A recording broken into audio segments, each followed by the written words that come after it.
Sorry. Well, please rise to the pledge and remain standing for the prayer.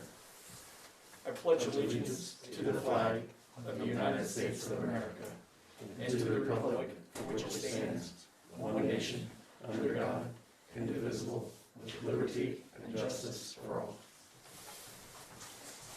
Dear Heavenly Father, thank you for this evening, and just sometimes it's tough. It's really tough sometimes. To be honest with you, and you know I've always been honest with you. Just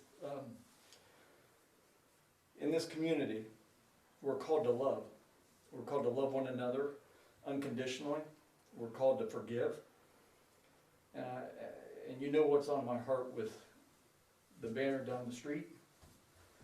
And my heart goes out for that individual. And I've told him I will love him. And I hope this community loves him through this. And does it create more strife and more division, but yet productive discussion and hope and light and resolution that has your blessing upon it.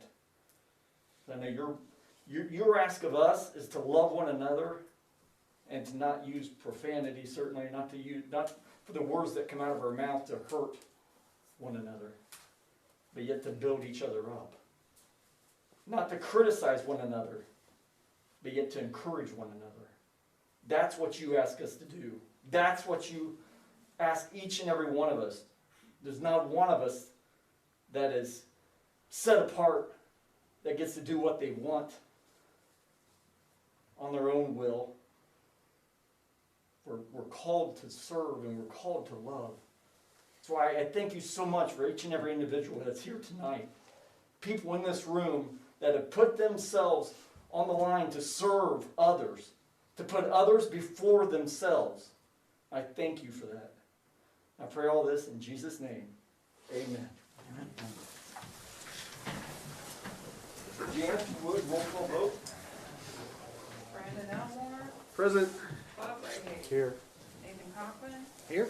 Jim Heiss, Here. Peter Freed. Here. All right, I trust you've had a chance to review the agenda, well, that too, and also the consent agenda. If there are no questions or comments, I would entertain a motion for acceptance. I will move to accept the consent agenda as presented. We have a first, we have a second. I second. All those in favor signify by saying aye. Aye. Those opposed? Consent agenda approved as presented. Department reports. I have one report or one update, and that's the rail tower. Once again, we've got we're starting to develop some steam with the donations, and there was another $10,000 donation that's about ready to hit the bucket. It's from we know a long time ago that we got from Indiana Landmarks, but we're just getting the absolute verification that it can be matched. And I've already consulted with our engineer / grant guru and Dave Keyser and Keyser Consulting, and he said yes, it absolutely can be matched. Ted Leahy was searching on his end just to make sure, because we'll make sure we do everything right. But obviously that's a big one, because that 10 becomes 20. So, but I encourage, and I'm so thankful for the people I've already given. We've got people that I don't even recognize the names of that have started to give, and which I think is awesome. Because in fact, Bill Corbin, who's handling the communication on this, had someone reach out to him, Albert Hunt. I do not recognize that name. I don't know if anybody here recognizes that name, but he apparently worked in the tower from, and God forgive me if I don't have this date exactly right, I think it was 1949 or 1959, one or the other, until the tower was no longer in use. And he is no longer, if I understand correctly, he is no longer with us, but his family wants to make a large donation in his name. And which those are kind of things I didn't think about when we got into this endeavor. The people that this structure means something to, because it was a big part of their life. And we're not only wanting to save the structure, but we want to utilize it, obviously, and have it serve, once again, a great purpose in the community. So if you haven't had an opportunity to give, go to Union City's website, go online. It's an easy way to give, or you can certainly write a check too. We'll take either one, but every single dollar matters. And so certainly encourage you, because your dollar becomes two. So that's why we strongly encourage everybody to get behind this. What was the dollar amount the last time you looked? you know, I know what I had in my mind of what we had commitments to, and that was over 21,000. Because in fact, I reached out to my company today, wanted to know where's my money, because I gave a large donation back in December, and it had to go through a process for the company match, because they matched it dollar for dollar, which means anything I give was gonna be basically, you know, increased twice. Yeah. And so they're getting back to me on where that, it's in process, which scares me when it's a big company. So I just let them know that, hey, this has to be in within the next 40 days, because that's our window. So we are, once that lands, and then Ted gets the other 10 from Indiana Landmarks, we should be sitting just on the cusp of 25, which puts us halfway there. Cool. Which is great, because we're not even quite halfway through the grant raising, or, you know, the fundraising initiative, which is 60 days long. And so yeah, but every day matters, certainly. And we were told at the beginning, patronicity, and maybe I shouldn't be sharing this publicly, but we were told that, and it's typical of grant cycle or fundraising cycles, where there'll be a lot of giving at the beginning and a lot at the end.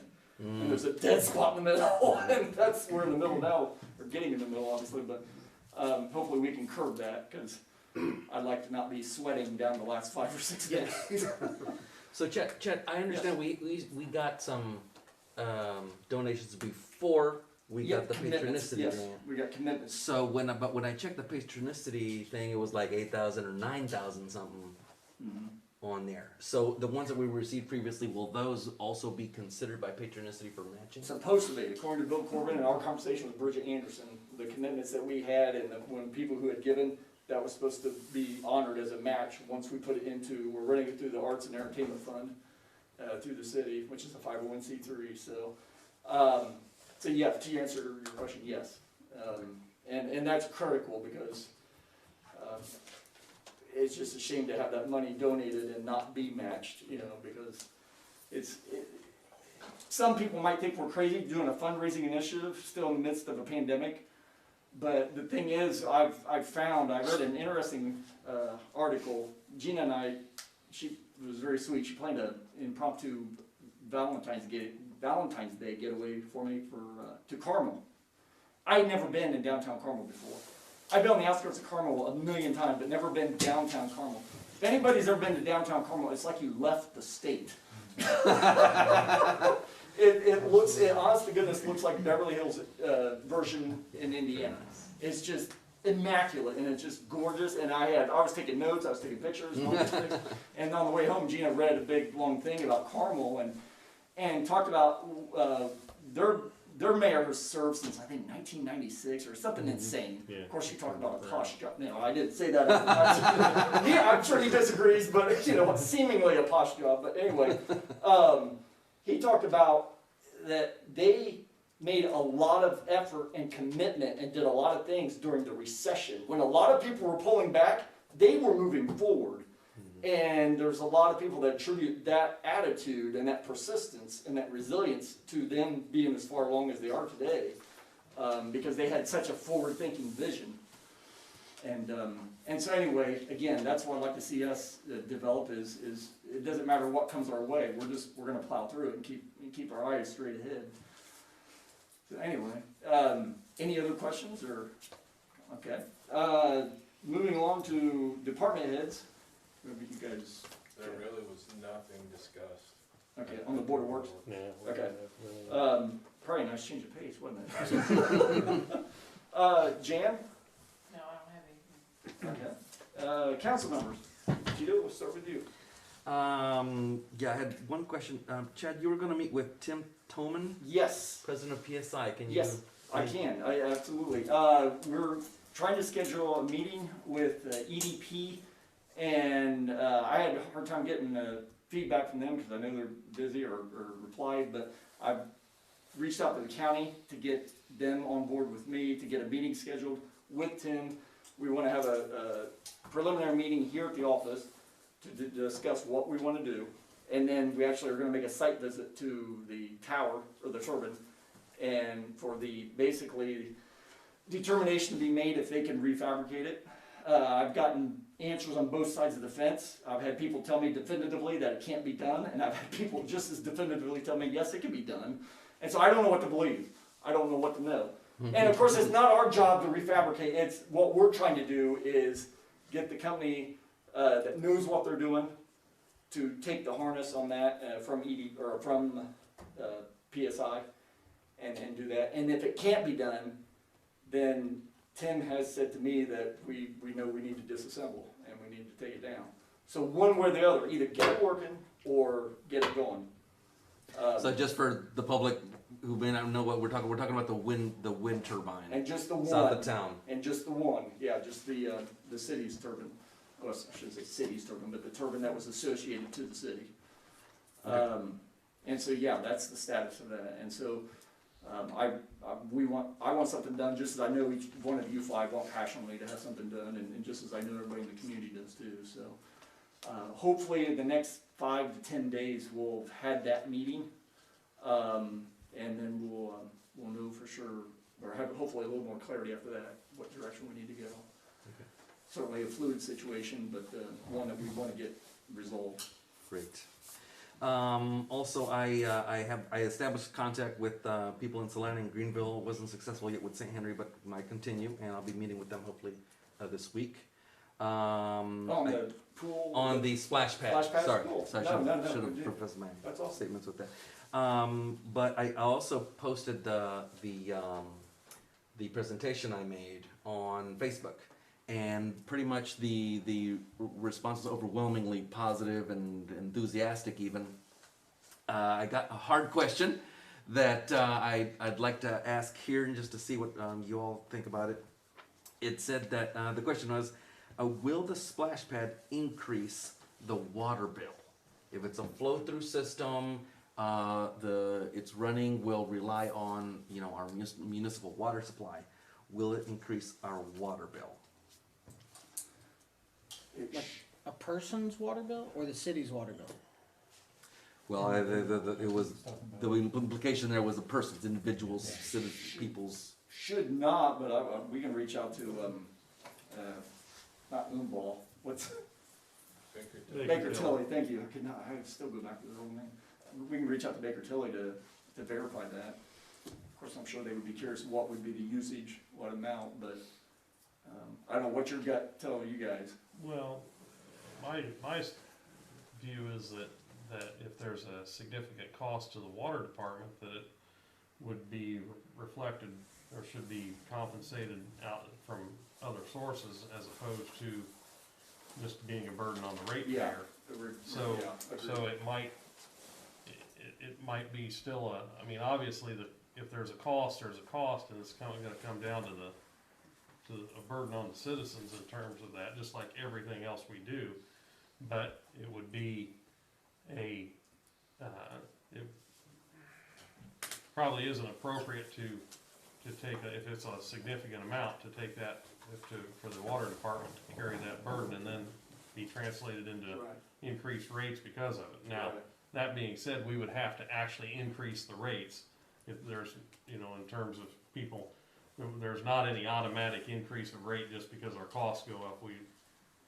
Some people think, well, you guys bought a new truck, so you're gonna raise our water rate. No, it doesn't. It doesn't work that way. But if we have, we have reasons why we raise rates, but that's not how that would work. But I would think it'd be just like some other things. If it's a project outside of the splash park would be basically a customer, just like anybody else, to the water department. Because basically the water department, while it is city owned, it is a separate entity in a form. Yeah, good point. Tito, did you get any questions answered on regards to how much water usage? No, I'm gonna follow up this week. Okay, Yeah. because that'll help. Yeah, I was gonna say, when you get that, if you don't mind, send an email to me. Absolutely. I'm sure that's gonna be one of their first questions. Okay. That's all for me. Anything, Tim? Well, say one thing that did come up that Brad brought to us at Board of Works was that the wastewater treatment plant is online with all new systems. All the systems that were replaced are now in operation. None of the old system is functioning at this point. The transition, so that's full transition's been made, but they're still working toward getting in compliance with getting the bugs activated fully and getting where we're fully in compliance, but so far IDEM is cooperating and Rob's making progress, so. Fantastic. I've got a couple things today. Was tapped to be on the Randolph County Child Advocacy Group, and there was actually some interesting news that I think all of us would want to know because as a community we did help fund that. From October to December, there were a number of calls that normally would have gone through and the child or injured party would have been interviewed at the sheriff's department, not police department. But because the new system has been up, there has been 26 multidisciplinary cases initiated. 24 interviews were conducted, meaning now these children don't have to relive it 3 or 4 different times, depending on how many times they have to go talk or say their side of the story. This time it's now recorded once and then can be replayed for people. There's been 25 referrals to DCS, 1 to law enforcement, and medical forensics. There's been 2 of those. So crazy enough, these were things that were an extra thing that our local police departments would have to look into and push through. They have a lot going on and are trying to continue to improve and help out. So if any school teachers, school systems, anybody's listening, feel free to reach out to Mallory Stevenson at Child Advocacy Group of Randolph County. I can't say advocacy apparently, so but that was a cool thing to hear versus we just normally gave money to something, we're actually hearing it making a difference. I was pretty impressed with that. So That was awesome. And our chief actually had supported that too. Yes. A big supporter of that, and that's huge. We had a meeting scheduled earlier this month, but it got canceled and they're setting up another one. they're going through all kinds of transitional Right. phases right now. And part of the meeting is, to talk about a few of those cases with us. Yep. So that we can better handle it on our end.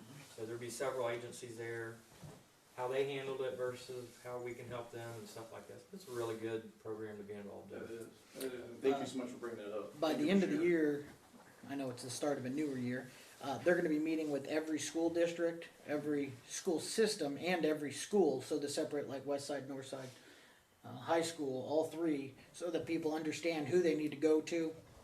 The direct reports essentially, each school will have somebody that they can pick up the phone, call Mallory, and get the questions answered immediately instead of doing the game of telephone, calling 3 or 4 different people. But that was a unique part. Unfortunately, it's an unfortunate part of the world that we live in, but it's at least something that we're making strides to improve and help. Another couple things that are exciting. We met with 3 or 4 engineering groups and 3 or 4 developers over the last 2 weeks about the Plum Street development, and more or less a lot of positives. Because it is city owned, because it is currently annexed in the city and has water sewage access, there's a lot of people excited that are going to be putting pen to paper for us that we will hopefully be able to share in the next 30 days. We'll bring it up at some council meetings, but ultimately people are excited, and it sounds like the brunt of it will not, actually like 90% of it will not be paid for by city funds. It will be an outside developer that will be helping to make all of this happen. And there's new ideas. Tito, I see you writing. The 90%, I'm just throwing it out there off the cuff. I don't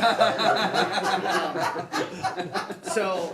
But from what I'm seeing and being told, it is a large faction, will not be paid for by city funds.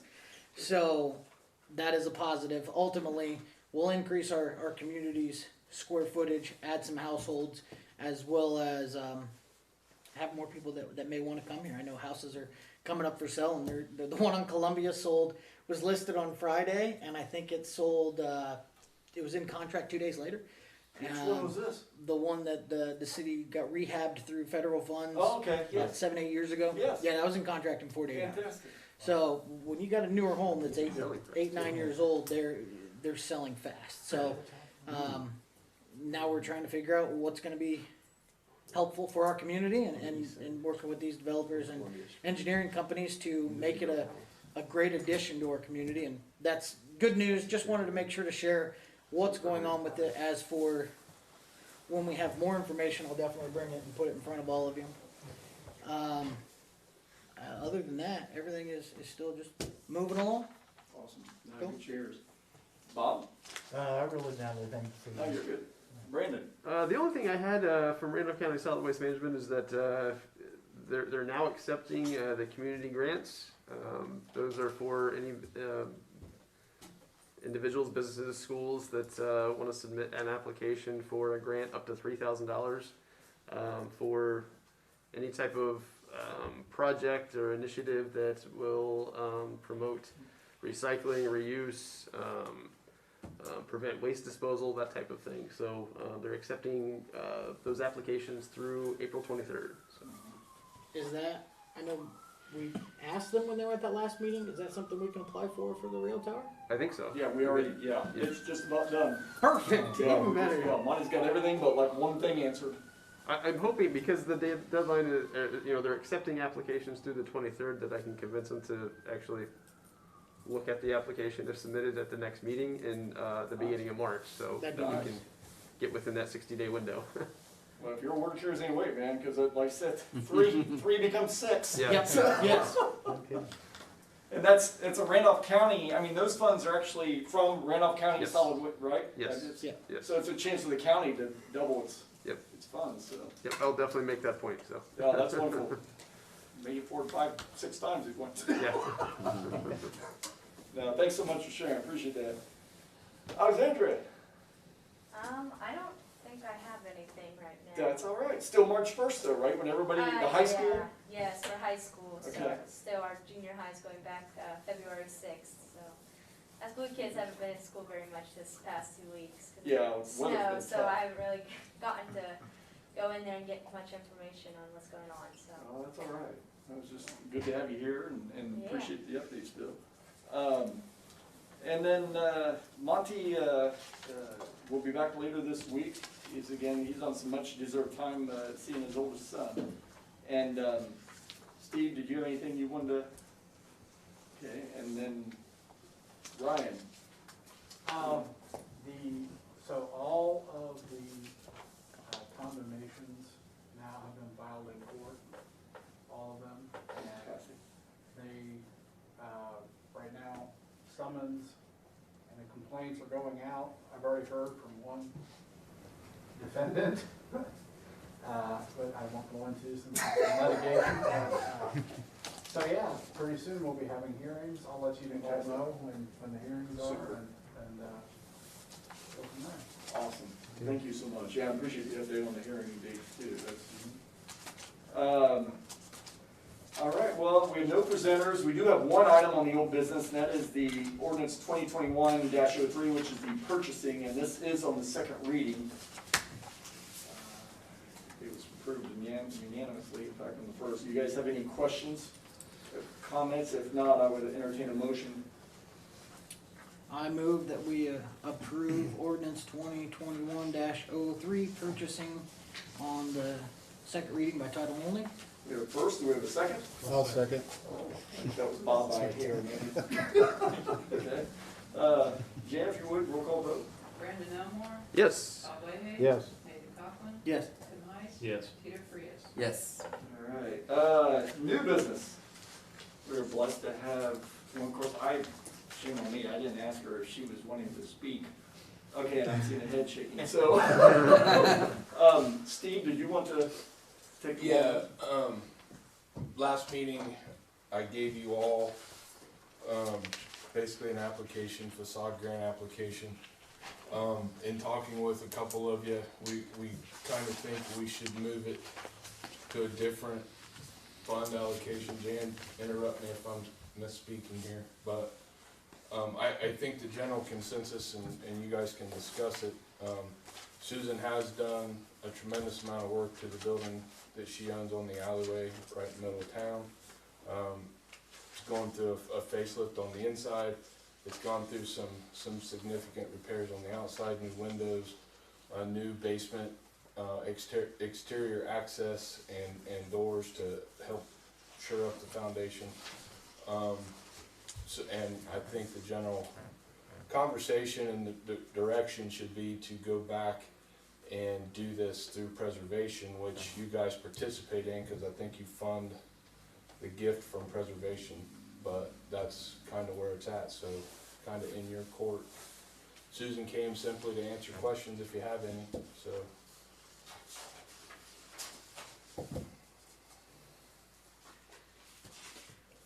Historically, I think the city's helped with some other businesses, and I think this would be beneficial to our downtown area with the work that she's done and tried to make another building that we have currently being worked on to become not vacant. I think this is something that we need to back. That's just my personal opinion, but I think if we went through the Preservation Society, it's a way to preserve another older building in our community and hopefully get somebody in there in the near future. I completely concur from my end. It speaks right to what we're trying to establish downtown. So you guys have the invoices from last meeting's packet of what she's spent. So I guess what we need to discuss is technically what you guys want to gift through preservation, and then I'm gonna have to go back to Ted and track that process down exactly.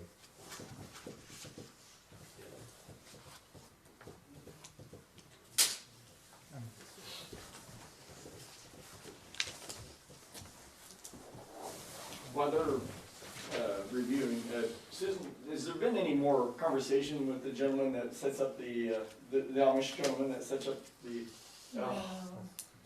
would love to have him here on a more permanent basis. Does he still, is there still some interest there, or is it? He's coming, he's gonna come every week, Right. but they're so busy and they just opened a milk, what is it called? A store? It's not a distillery. A milk Like a dairy? Processing. Processing, yeah, okay. in Pound City. Yeah, there's a little bit difference between that and distillery. See, this is why I don't wanna talk. This is why I don't wanna talk. Yeah, but those make some great stories out of the council. No, but that, he runs. And he's involved in that. Right, Their gotcha. whole family is, they're Gotcha. all dairy farmers and so they're so busy that they're afraid they won't be able to support Tend it. to it as much as they like. What if he I'm had? still trying. Well, no, I appreciate that. Because I've had a couple discussions with him. Is there anybody you think he would refer that might be interested, that he knows well, that would have the same line of products? Maybe there'd be. I could ask them because, I think he's got such a following and Yeah. I know he'd be very interested probably in the summer, but, this weather and stuff, probably not so much. Yeah, right. So, Does he come up here via horse, or does he have a? no, Okay. they get drivers. Okay. I was gonna say that, yeah. That would I not used be to a- pick them up, but they just got so Oh. big that the head doesn't all fit in the vans and all of his produce, so. Do you know how much offhand you've, and it doesn't have to be exact, how much money have you personally put into this building, getting it up and running? I've already, I've had it tucked and that was like $5,000 and then I had the awning redone and that was another $1,800 Okay. that I've done. And then last year, they said that they would give me a 50-50, I thought, if I did it. And so I tried to get it, so that, then I did the windows and so I've probably got it almost, I would say a good 10,000, if not more than that. Any prospects outside of the Amish people that have called or stopped by? I've had one other person call. Okay. And they're like wanting to put build furniture. Oh, okay. I think it's outdoor furniture. So I'm trying to get them to come to the second Saturday market, see even if they do, Oh, you know, get a start. Is So, that Timmerman's? no, it's, Anybody thoughts, questions? Brandon, anything? Tito? So this would come from, not from the facade grants, but Correct. from the preservation Society budget. I believe so. Jan? Be a separate, Well, yeah. be a separate, it'd be actually come from what, like maybe a donation from the city, which would be like city projects. City projects are added dollars. Or $80 to Preservation Society, and the Preservation Society would use their discretion in allocating the funds toward what was done toward preservation of the building. I would say I like that methodology of doing it that way because I had some hesitations about retro funding a project that was already done Right. through the facade grant process. So Yeah. that makes perfect sense to me if we do it through the Preservation Society. So then I would just entertain a motion for an agreed upon amount from the five of you that meets, Given she's got personally about $10,000 in it, this is a $3,865. Let me rephrase. In a motion, I move that we grant $3,865 to the Preservation Society with intended use for Susan Linder's building. we have a first, we have a second. I'll second. Jan, if you would, roll call vote. Brandon Elmore, Yes. Bob Leahy. Yes. Nathan Coffin, Yes. Tim Heiss. Yes. Peter Prius. Yes. All right. No, thank you. Appreciate it. Appreciate what you've done to structure upstairs, uptown, and plus the business that you've continued to maintain over the Yes. years. Last one is updating code enforcement ordinances. And this is a discussion item, so nothing to discuss, or nothing to vote on, I should say.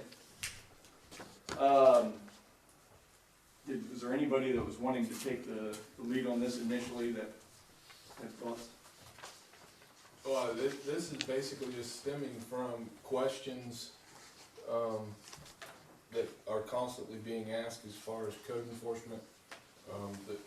This needs to be a multi-faceted conversation. I think there needs to be a significant educational process that takes place. I think, we can do some research and see where we can shorten some waiting time. I think we can, see if there's ways, that we can reword some things. I don't know if that's possible. That's that guy's prowess that we're gonna have to dig into that. And then, Keep passing the ball. and then I know Kobe has already started the process of having conversations with our local courts so that we can, I believe the way he phrased it today at the Board of Works was actually obtain a piece of paper from a judge, signed, authorizing us to go in and clean messes up that just aren't being, taken care of. So how you guys have that conversation, I think that's up to you guys to decide.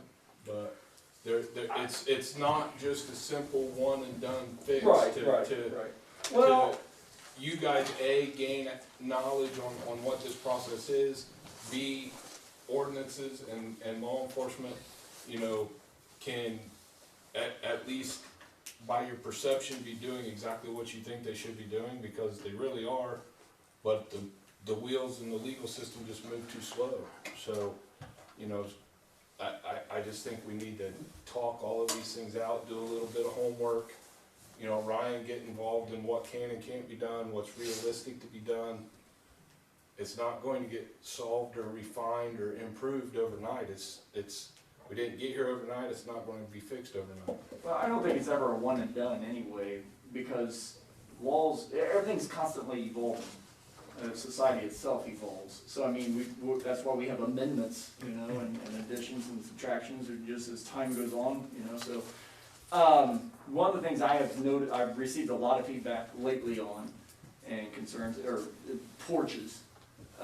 Unfortunately, somewhere in society, we got to the point where not only was it okay to go shopping in your pajamas, but it was also okay to put everything you own on the front porch.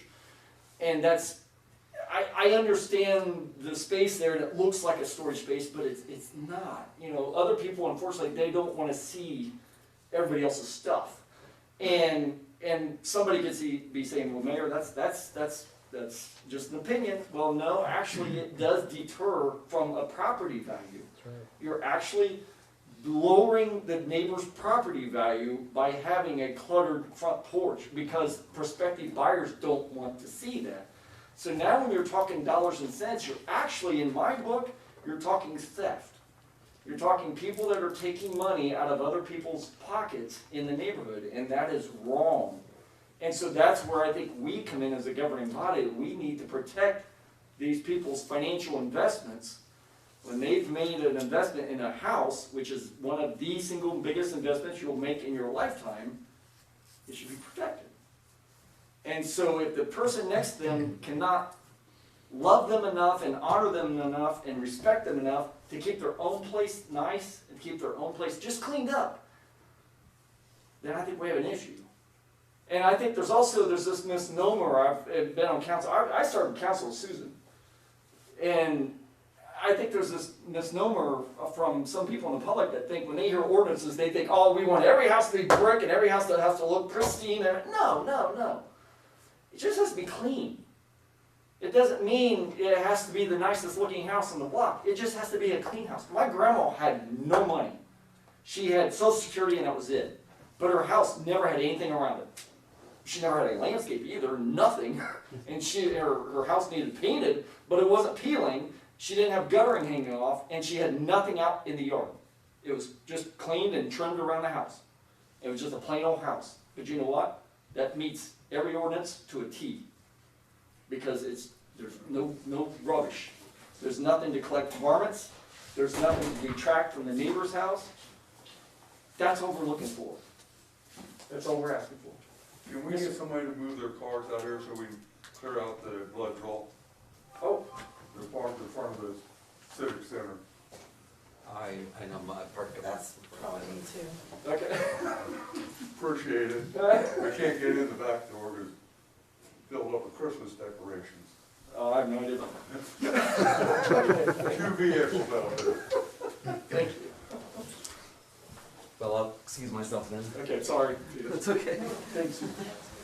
I don't know what, thanks so much, man. We'll see you. I don't know what your thoughts are, what you've observed. Observed way too much.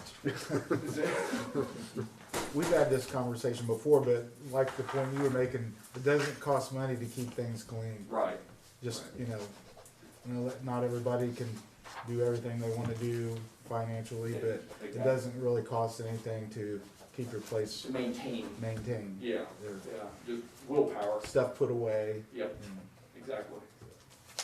Well, the city's been, the city and other citizens have been willing to help out with these kinds of problems if people will ask or respond. Yes. And I think one thing some people say, well, I don't have a truck, or I don't have a way to do, move this or move that, but there's assistance available, and I think that we'll continue that, and always, but we need to make sure people understand that, but you do have as you say, you have an obligation to have some respect for your neighbor, and it's just like, cleaning up your dog's mess in your yard. Just because it's in your yard doesn't mean your neighbor doesn't suffer for it. Right. I had a neighbor at one point in time where I could stand on my back porch and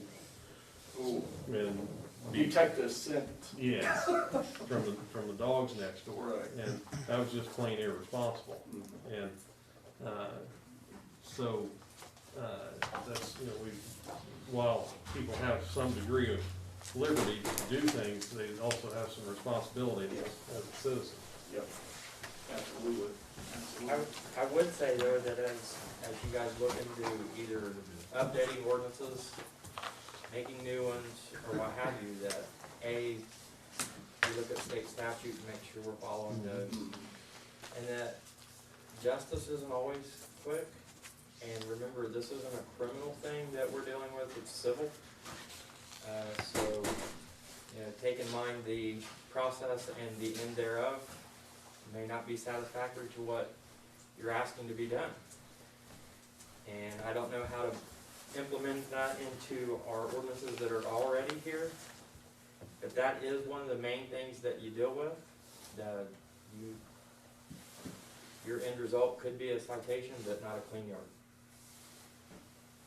So, I'm not gonna say too much in that aspect here, but, just keep that in mind as, it's not always okay just to change an ordinance to make it feel like it's stronger. It doesn't make it any stronger. It still has to go through a civil process. Yeah, and What Kobe, I I think, what I do like though is when we talked about, I think it was you two that was in Yeah. the meeting, some of the days that we have to wait in that process is what I would look strongly at as far as enforcement. yeah, I was gonna say, Kobe, your opinion I think is really valuable here because I don't know if you have some things where you can just put your thumb on and say, hey, this is really kind of holding us up or hindering us from doing our job better. If you can point us in that direction of, we tweak this, this can happen, this can set these gears in forward, that type of thing. And I think that you could help us tremendously there if there's some things that you could point us to. I honestly think that we have some of the better written, did I say that right? Does that sound good English? Some of the better written ordinances that are around, and in fact have been borrowed and in comparison to surrounding cities. I get phone calls a lot from other mayors, police chiefs. How are you guys doing what you're doing? I said, well, my city fathers wrote good ordinances. And they're like, we don't even have that ordinance. And so, Believe it or not, Union City's cleaner and looks better than a lot of other area communities. and that's hard to say when you're actually living here seeing it every day, but it's impressive when they call, because you're like, let me tell you. Yeah, you do feel good in the fact that our process is working. It may not be working to the full extent, like 100%, like getting 100% of those properties cleaned up. And I can show you some body cam footage of, just a couple folks who just flat out, they don't care and they're never gonna care. That's what you have to learn we have to learn how to deal with. And how do we do that? I don't know how, as city fathers, you guys are the ones that write those laws, I enforce them. I don't know what all your constituents want and how to put that into a writing. As far as the actual enforcement, the level where it does slow down, and Ryan can back me up on this, it is the courts. And there again, we have a constitution in the United States of America that allows for certain rights for people to have when they have their day in court. And unfortunately for us, those times can be days, weeks, months, a year. And look at our condemnations, look at some of our other things that even the ones that we've been able to do what we call emergently, it's definitely going to fall in, could hurt somebody, has taken up to 4 months. And I called about that timeline to other cities just to see what it takes them. If you have one condemnation or something like that goes through the process from us citing to it going to court and then getting condemned, your average is 4 months. And, so you take that on a smaller level at trash in people's yard, or things not where we would like them to be, i.e. the porches and stuff like that, same boat, or could be. So, it's hard to advise you guys on what wordage to put into those, other than don't do this, because this can happen. And so, most laws are written that way. If you do this, and you make the choice to do it, then your consequence will be this. So, and what Steve's talking about with the judge's aspect is that, especially these days, and maybe it was easier when these laws were first written, these ordinances, which are civil, not criminal, it was easier for us to just go up and clean up somebody's property without them being upset about it. Not so much these days in the day of litigation. So, how strong a stance, and that may be a case-by-case basis that the city fathers would want to take as far as pushing that far. So Yeah, I think it's understood that, we can only control what we can control within like the city ordinances. There's state statute and all that. That's going to dictate some things that we're not going to be able to do anything about. But I guess my question is there something that you're stubbing your toe on every single time, and you wish it could be changed, and we have control over that. If maybe there isn't, but that's what I'm saying. Like that's where your opinion would be very valuable, and your insight would be helpful to us. And I think I shared this opinion with you two before. I think, and I honestly believe, and you know, we talked about this part of it too, but how much information do our citizens know about ordinances? Are they fully aware that that furniture doesn't belong on the porch? Right. And why is it that way? Yep. And, you know, as an enforcement agency, I don't know that it belongs to me to put that out there, because that's like, you know, the jailer telling them you can't have bread, you know, or something like that. But coming from you guys and what your wishes are, because that's who you represent, is, and putting that information out as much as possible. So, I mean, I don't know what that takes. I would just say that, as long as I've been doing the city job here, the only time, can you hear me okay? Yeah. The only time that I have seen where we needed to actually change one of our ordinances was the chicken issue. Yes. I mean, that was like, it was a hole in our ordinances that chickens needed to be explicitly listed as an agricultural animal, so we needed to make that change. I mean, I feel like that our ordinances, for the most part, and you know, every once in a while you'll find a little chink in the armor someplace that you need to change, but I feel like that the ordinances themselves are pretty good. I mean, they're pretty strong as far as what needs to be done. But he's absolutely right. The court issue is I mean, because in the end it is civil, so you cite someone into court, and the judge will say, this is, you know, we don't want your money. We don't, because that's the ultimate punishment in a civil case is a fine, a monetary fine. Well, we don't want that. We just want you to change. You know, we want you to clean up the mess. We want you to clean up your backyard, your porch, whatever. And she gives a lot of leeway, usually, to, you know, if you're saying you're going to do this, we'll give you a week. We'll give you a week to do it, and then we'll come back and I think that's probably the biggest thing is sometimes people don't show up to court. They don't. I mean, there's just all sorts of things that happen there.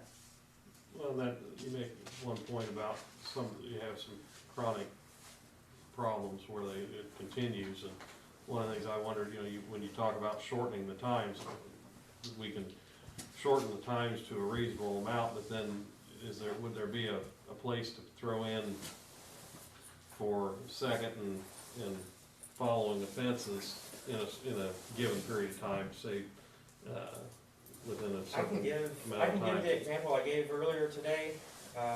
We did have a citizen here in town where she had been cited under our minimum housing and a few other violations under our ordinances. Actually, to the point where she was given a citation. Mm-hmm. She showed up for her day in court. Problem still wasn't fixed. Pled guilty to that, to pay the fines, and was issued before she left court that day a second ticket for the same offenses. This happened for 4 months in a row. The house is still not fixed. Did she pay the fine 4 times? Yes. Wow. That's the conversation Yeah. that you guys all need to completely understand as you're researching and reviewing all of these things. And really one of the things you get into with that when you come to that extreme is that we're looking at a change of culture that we're looking for, which is not something that's gonna happen quickly or anything. And the good news about that is that we are, all the things that we're doing otherwise, the revitalizing downtown, trying to, you know, endeavor for more jobs in the community, dealing with derelict houses, trying to rehabilitate homes, is all a big step in moving in that direction. So I'll always say, just to jump on this, not to cut you off, but I'll always say this as long as I'm chief or involved in this, is a quality of life issue. Mm-hmm. You don't live the same as your neighbor and neighbor down the street, because typically what we will run into, those are just all my kids' toys, and then I like to hang my laundry out and I'll leave my basket there, and you know, that doesn't look good to the neighbor. Or I sit on that couch that's on the front porch, or, you know, so that's why I'm saying the information push through the city, including the police department, being a part of it, is that push we have to get out what it is that we would like to see and what the city fathers yourselves want to see done, and attempt to get that buy-in. So do we really think it's a matter of ordinances needing readdressed in terms of their verbiage, or do we think it's more of a communication of these ordinances to the general community? That's twofold. With what I spoke with a couple of the council members, and this is my opinion, with a couple of council members, taking off some of those days to wait, where we can actually do enforcement, especially with like lawns and stuff like that, because, just so you know, 85–90% of people that we deal with on ordinances do clean it up. But having that little extra tool, you know, if they think they're gonna get a citation, most of the time they'd rather clean it up than get the citation. A very small percentage are leaving it, they don't care about the citation. Right. So yes, the verbiage, things like that is what maybe I would approach on some of the older ordinances that have time frames in there. Okay. That's where my caution lies, though. We need to back that up with state statute, because we cannot supersede state statute. Right. So we need to make sure that if we've taken out, like, the grass situation, you know, are we allowed to take that out, is what I would look at.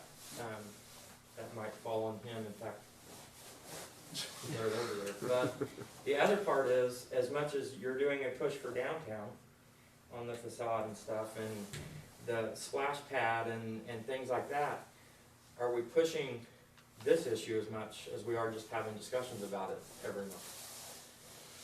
You know, what do our citizens know about our ordinances, and how involved are they in that, you know, getting that information? So would you guys say there's probably 5 or 6 ordinances that would address a good deal of the things that drive you guys and myself and the rest of us batty, that if we somehow in some way, shape, or form disseminated in a encouraging way, not like a browbeating way, but an encouraging way of why this is good for all of us to get behind. It's not a matter of another rule to follow, but it's a matter of all of us being able to live in the kind of community we all want to live in. Do you guys think there's something there that we could do, or that I could do, or I could get with my communications guru and we could disseminate that message? They've got the ordinances that Gavin works with literally on a daily basis. That's the packet that I gave him.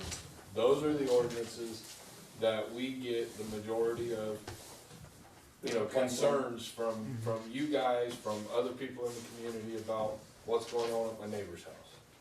So yes, that packet of information is what we need to do, almost a media blitz on top to bottom. And with that being said, telling somebody to get rid of trash and then not giving them an option to get rid of it. So are there other options that we are able to explore as a city that enable them to get rid of that more easily, other than one Wednesday a month you call your trash company? You know, one simple thing that I have driven around and seen, and I've actually picked them up in the back of the truck. You know, I think last Wednesday I saw 6 mattresses and box springs laying around on the corners. People just drag them out to the corner with their toter and just assume that trash truck's gonna pick it up, and then the trash truck doesn't pick it up. They leave it. Yeah. Because technically you have to call and request that that's a one-time special pickup. The first of the month, Would, right, the question is, does our population base know right. that they have to call the 800 number on the side of their toter and request that that's picked up, and do they know when to put it outside? And then by our city ordinance, which states you can't put it out 24 hours before that said pickup. So you can't put it out the first Wednesday and expect it to be picked up. Yeah. So now you're sitting out there a week and somebody's calling us. Hey, it's been out there a week. Yeah, we know. They're waiting on the trash guy to come pick it up. You know, is it as simple as, if it's on the curb, it's free game? Is it as simple as, not that I want to add more responsibilities to our utility workers, but if they see a mattress laying on the corner, if they see something on the corner, do they just stop and pick it up instinctively? I don't know. Right now, they don't have that mandate from you guys. I think we have a question in the back of the class. Mayor, why don't we use KISS TV, describe these ordinances in a video way, make an initiative called Hometown Pride, something like that. We can give examples, explain ordinances, flood it well on all social media, but make the message that let's all work together to clean up our hometown for pride, hometown pride. That's what we're hammering. Just explain the ordinances, maybe in a video way, in any kind of shape or form. I'm sure my kids would love to have something more to do. Yeah, one of Does that make sense? One of the points Yeah. that, That's one really of the good. points I was gonna make is that this packet of ordinances are clear, you know, we're used to reading these ordinances, but most citizens, it's not above them, certainly by any means, they're simple, They're boring. but I'll say it bluntly. it's, Legally, if you're having trouble falling asleep at night, pick up the ordinance book and start reading, because and it's also not in a language that's not in a Got any kind of legalese. conversational language. And I think that Brian has a good point in that, and quite frankly, I would love to have kids explaining the ordinances. I'd love to have high school kids Brilliant idea. explaining the ordinances in a way that can be We're understood. working on a recycling initiative that's And- being produced. And I but think that would be fantastic. Are there people that don't have the means physically, like old people that have that issue, that we can get the KISS kids? Typically what you run into is that with the elderly that just can't, you know, they're moving out, what have you, and they can't get rid of larger items. And then you also run into those that are moving out and all they own is a Volkswagen. Mhm. So this stuff just goes to the curbside or, you know, stuff like that. But I think our biggest issue is, like I said, it goes back to the quality of life. They're still living there and these things are happening. Culture. Culture. And that's a good word, we gotta change the culture. Yeah. And I don't think that changes in any employee, and I'm just using this as a reference. As a boss to employees, you don't just continually write policy and just because one guy's messing up. You try to nurture that person and change their culture and help them believe in what you're putting out there. I think that would help along with the enforcement. And to Steve's point about do we stop and pick up the mattress that somebody sticks out there, on one hand, we do that, I have the concern that if we get in the process of doing that all the time, we sort of reward bad behavior. Now, it's not that it's horrible behavior, but kind of rewarding the irresponsibility of not following the procedure. I say so what? Well, And I'm just throwing that out there. You're not doing it, you're telling Not as an argument, What but I wanna as- follow up with is that if we are to do that, would we be better served to then give a friendly notice to the people that did that, hey, Next time. we picked up your mattress, Right. Yes. and there is no penalty, but this is the procedure, please, we'd appreciate you to do this so that, you know, and follow this procedure. What would keep us And- from doing that, and then the second time around, if it happens again, there's a That way, it's $5 not fee. just, well, I can If just it's throw, the third I time, can it's just a throw my stuff $15 out on fee. the curb and the city comes by and picks it up, so why would I do anything else? Right, I so think you to, have to bring back the citywide cleanup too. Well, That's- Yeah, Actually, I've talked to, that's another good point. the superintendent of the schools who's willing to lend some National Honor Society or seniors during senior week, where if we could get a few projects. I know when I was in school, we actually cleaned up the flower beds down here on Main Street. We did things like that out at the park, and we're in conversations and discussion. It doesn't have to be limited to seniors or National Honor Society. We could do a whole community-wide Saturday where you're There's no available, lack of- let's put it on your calendar, let's go help out a neighbor, and literally work from house to house. and I don't think it needs to be once a year, I think it needs to be more often, spring and fall, at least At spring. minimum. Yeah. at minimal. Just make sure we I document. know some other communities do that multiple times a year. There's no lack of help Recovery from the does. school, Ally, you take that back to all your schoolmates. Anytime I've reached out for a city project, I've gotten a handful of kids. And it's been anywhere from the dirtiest jobs you could imagine And some of them, they just like to hang around with us. I don't understand it for, but, you know, we go in and we'll just clean up stuff for a couple hours and they get hours for honor society. Or you just get those that just love to volunteer. There's 3 or 4 of them that they just show up every time because they just like to hang out. They don't have nothing else to do. And they're picking up trash and talking, and, you know, we get to have good discussions with them, and that's happened like 5 or 6 occasions. You know, the Rock House and things downtown, and working different events, the park.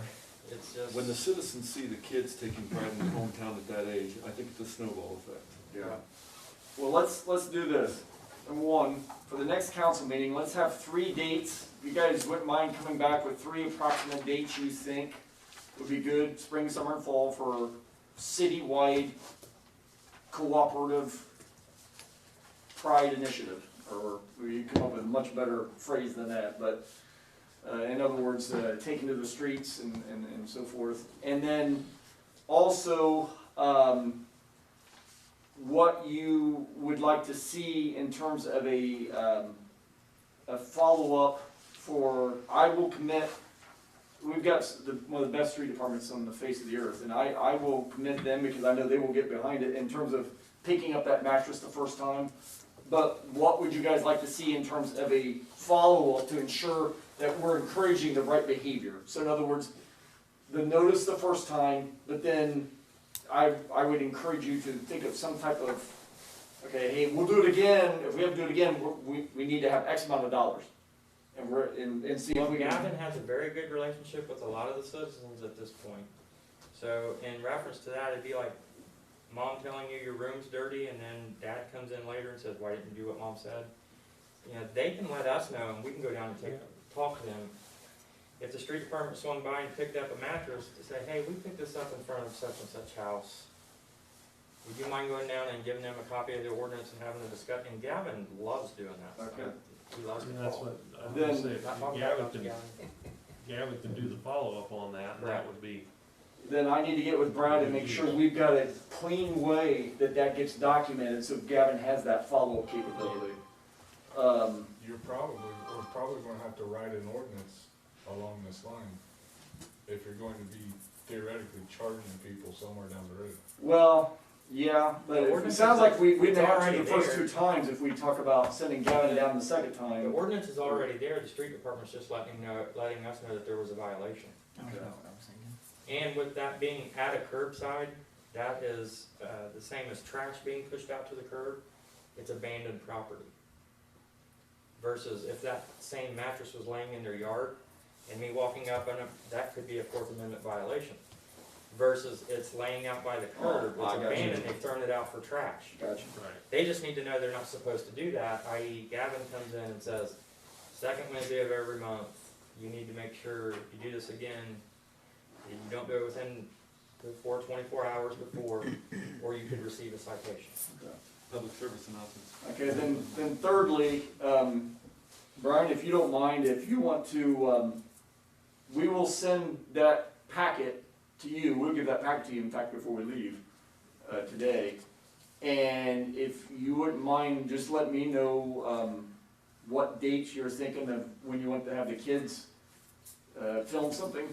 And then you guys choose somebody in this room, police chief, council members, myself, anybody, or any combination thereof, if you want us as part of that film project, or maybe a separate film project, whatever you think is going to be the best way, and let's get this message I'm disseminated. just gonna toss this out, I Mhm. think we all should take a turn on I agree. the I think so merry-go-round. too. I agree. I think each person up there that's, you know, been elected to that position, I think Kobe, I think myself, Ryan even, I think we should all take a Okay. turn, because we've Let's all do got vested interest in this community and this process. Let's do it. And a plug for our own city, it's amlegal.com is where you find every ordinance in the city of Union City. I think Jan hasn't had It's it. on the city website. It's on, Wait yeah, for the that city is website. on the city website, but you can literally type in amlegal.com, follow the prompts to our state, then to our city, and it shows all of our codes. Jan, is it possible to have that on the water bill for next month? Yeah. What would you, what message you'd like to see though? Like- Know what's going on with our ordinances, question mark? Go to this website, get updated. And most, Now. just about every state uses that same website, and just about every city within those states uses that website and posts on amlegal.com. It's a free site, it does not cost you anything. That's where all of our It's stuff's written. Very friendly, user friendly. Yeah, very user friendly, yes. Any other suggestions? There's 3 things we're gonna knock out right now. If you guys think of another way to get the community, Facebook is another one, I guess, we could, and that's the great thing with the video too, we can start linking the video to different Facebook pages.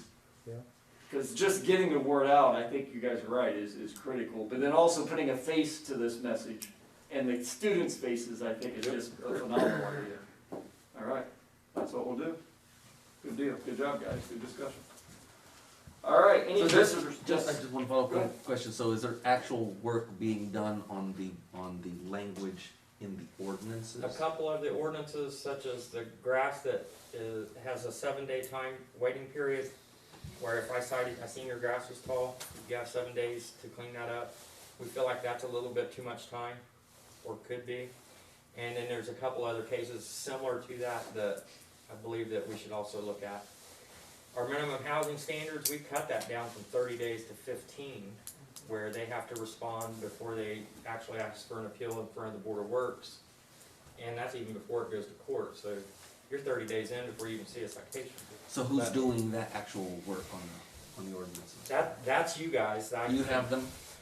So. We all have them. Oh, Steve gave them to all of us. okay. Do you have, let me turn around the other way. Do you have suggestions that you can make to them for them to take a look at, to start? I think we had a really good discussion with 2 of the council members, and those are the suggestions that I've made. Do you guys feel like we got to the point where we could have it print for the next, or, In print, no. okay, In conversation, definitely. okay.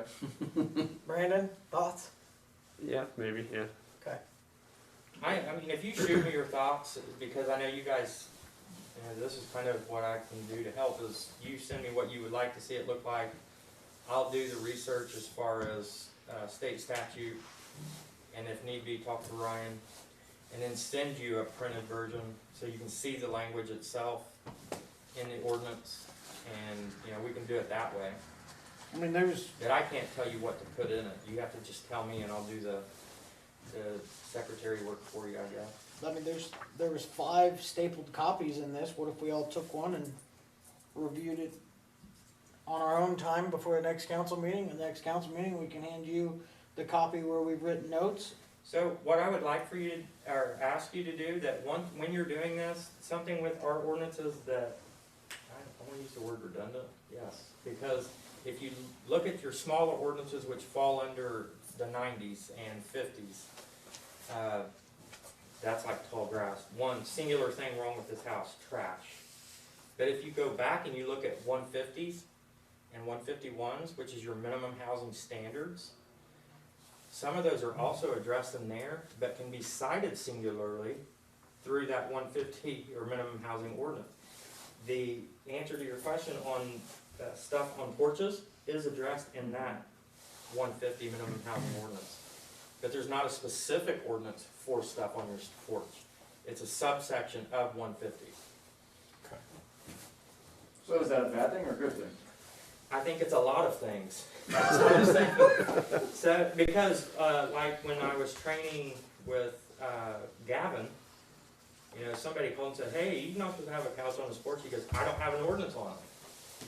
But he did. But you do, Right. Gavin, and that was my fault. I went back and showed him the subsection of the minimum housing. He was looking for one that said, "It don't have couch." So maybe that simplifies it, pulling from the 150s and making the Make it a couch on the standalone. porch Okay. ordinance. That's a discussion for you guys, but I see. just cross-referencing with your minimum housing versus your singular ordinance violations. You guys feel good about that in terms of, No, I'm still confused. What are we doing from here? I think we I was just need trying to. to suggest, but then I don't know what we wanna do here. So if your issue is, and I'll just stay on the couch thing on the porch, because that has been one, but if your issue that that you're having trouble with, that you're seeing out in the community, is couches on the porch. And let's say you're wanting to make a new ordinance about couches on the porch. I'm letting you know right now, there is one in a subsection of 150. If you want to make a new one, you'll have to write a separate one and probably pull that one, that subsection out. Okay. That way So it'd you be don't have one ordinance to strike, or one, not an ordinance. Yeah, strike the subsection, and then have a new ordinance on the books that's a standalone for debris or rubbish on porches. Correct. Or you just leave it alone, just create a new one. It's up to you, I'm just saying. But if, in terms of, really what it comes down to is then just the ordinance officer having a good feel for the, because what he needs is already in there, correct? For the most part, yes. The only reason I could see to separate anything like that is if you're gonna separate the timelines and the penalties. True, and so yeah, forth. where you got different ones for If it different. all But the falls only under reason- The only reason why I brought it up in the first place is so that you check those subsections before you create new ordinance. Right, yeah. I guess I was just kind of coming at it from a different angle, you know, from an enforcement perspective. You know, where's the stumbling block? Where do you wish you had a different angle that you can come from than what's written? Where we can, take the waiting time out. Yeah. That's the stumbling block. Yeah. Because it ends up in a period of limbo where we're still getting questioned, why isn't this done? Why isn't this done? Why isn't this done? Well, because it's waiting 7 days. And that's what we should for be them looking to through remedy here. the problem. Is Yeah. where If the, it's not remedied in 7 days, then it's going to be cited, then they're going, in 2 weeks, they're going to go to court, and now we're 3 weeks into something that could have been resolved in 2 or 3 days. so we need to look through this and find like time parameter ordinances that we could then potentially tweak. if And need be. those are going to fall into whether or not they comply with state statute. Right, absolutely. There are some, you have, like the minimum housing, 15 days was about the least amount of time we could give them. Yeah. Does that feel better? Just look for timelines that you feel like need to be tightened. And if there's something, as you're reading through those, if there's something that you feel like is still missing, then we definitely need to hear or discuss that and address that. And again, to revisit something that was said, like first sentence, other communities are calling us asking how we're accomplishing so much because they can't. So our ordinances, as they're written, are pretty solid. We just have some stumbling blocks, some delays in getting some things that are troublesome taken care of. The delays, Mr. Elmore, are at that end where it says in there we have a waiting period ourselves in our ordinance. And then also the delays are just natural because of the Constitution, which allows us these rights, is in court. I don't know there's much anybody can do about that. Absolutely. Everybody's like, well, let's go stand on the judge's doorstep. No, you don't do that. But, you know, it is what it is. You know, it's just like criminals have the right to bond out. They have a right to go to court. Those things do not happen the day after the offense. Sure. Yeah. So, Let me clarify. I follow what you guys are saying. Now the conversation goes to council on Right, how how we organize we need to organize ourselves. Do we have these in electronic form? yes, It's all amlegal.com on the internet. is that electronic form. Okay. Do we have a list of them that we can give? They are listed on there also at AM Legal. It comes The in. ones that we are considering here are listed? Oh, those, Steve Steve gave has these out got a last packet week. with the most. Because I don't have it. It was last meeting, not this. Oh, It was in the last meeting. It was I don't, yeah, I didn't bring mine with me. chapter 50, chapter 97, chapter 151. so it's a matter of us like 153 dividing them chapter out? 94. And that's, yeah, that's We'll do what we that. need to figure out. It's not, yeah. I mean, it's basically, If you form a committee, I'd be willing to sit as an advisory position. So basically, But I what, can't tell you what in law, simple, how to make a in law. simple form, what it's gonna come down to, when it comes to the delay, the time, the grace periods, is reduce them to either what you want them to do, or failing, if that falls afoul of the state statute, then reducing it to the minimum state statute. If I had it my What's way, that there amount wouldn't be to? any time frames because it's officer discretion whether to write the ticket anyway. Right. And he works in a civil position. So if he comes up, and Tito, I'm not saying that you do this, but if you have a trashy yard, and I come up to you and say, you have a trashy yard, here's what our ordinance says, how much time do you need to fix this? So it's my discretion now, he says, oh, 3 days, so I come back in 3 days, and he hasn't fixed it, now it's my discretion to write a citation. And now it's in the court's hands after that citation. Is that how we do things, or is there a set time? There are ordinances that say I have to go 7 days. Minimum That's what I'm 7 days, saying. can't go back. to So days. it would probably be better if we had full discretion. It would be if we had full discretion on our end as far as enforcement, as long as it doesn't go over state law. Meaning, I guess my question is, instead of saying they have 7 days, and that being in an ordinance, that you negotiate with the individual. Because I can see, okay, you give me 3 days, right? For example, I'm like, oh my gosh, well, I have this meeting, and I have that meeting, I was supposed to go somewhere, I mean, people have plans and stuff. So, I mean, for that, that kind of reasons, you don't know what's going on. So You mother gave got him sick or 3 something. But you're the one that gave You're him the 3 one that days. told him you'd have it done in 3 days. If you have meetings, then you'll tell him you'll get it done. Yeah, you would have said 5 So days. that's what I'm suggesting. Yes, Exactly. that's what Okay. he said, It's tell a him, discussion he's giving you. and that's why Gavin does so well at this, because he has that ability to not be black and white. Okay. Okay, so he can go up and say, So there how should much time, what's a good time that you could clean your yard, Mr. Ferreras? And you say 3 days, and he goes, well, maybe, could you do it in 2? We're having some really big issues. And you'd be like, sure. But that's what he's gonna give you before he cites you. And he may come back in 2 days and you've got 85% of it done. He says, well, okay, I'll So give you another day or 2 to finish that up, but you did get, Because ultimately, that's- the goal is to clean it up, not to cite him. Right. So what I'm suggesting is that the ordinance should read that way, well, To a right? certain extent, yes. to a certain extent, but like I say, Remember, it's these just- are laws that you're creating as city fathers, so they need to be, verbiage needs to be law-like. We can't just say at discretion. It's like a stop sign. An officer has a discretion whether to write you a ticket or give you a warning if you run a stop sign, on the spot. No offense, and I'm not, but Gavin's not gonna be here in 100 years. Correct. So you have to remember, in 100 years, Gavin might not be, Gavin, You you may said have is somebody very that's level black headed. and white, but very then- right yeah. angled, Right. doing the job, and then Right, his discretion is going to be different than right. somebody that So you sees gotta gray. remember that too. But I do like, the less of a time frame we can have as an enforcement tool is what would help us on the enforcement side. It gets it into the courts quicker, it starts that process if it goes that far. but I think, if you have a lesser time frame on that, one of the things that gives the officer a tool to use, say, look, if I write this citation, you're only gonna have X number of days. So then he can use, that's when you have the negotiation about getting some things done before he even writes the citation.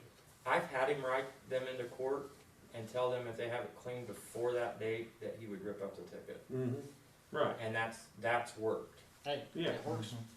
Yeah. Mm-hmm. But when it comes to actually fighting in the court case, as he would tell me, and you have that sitting out there, now the court's looking at black and white and what that was intended to imply. Sure.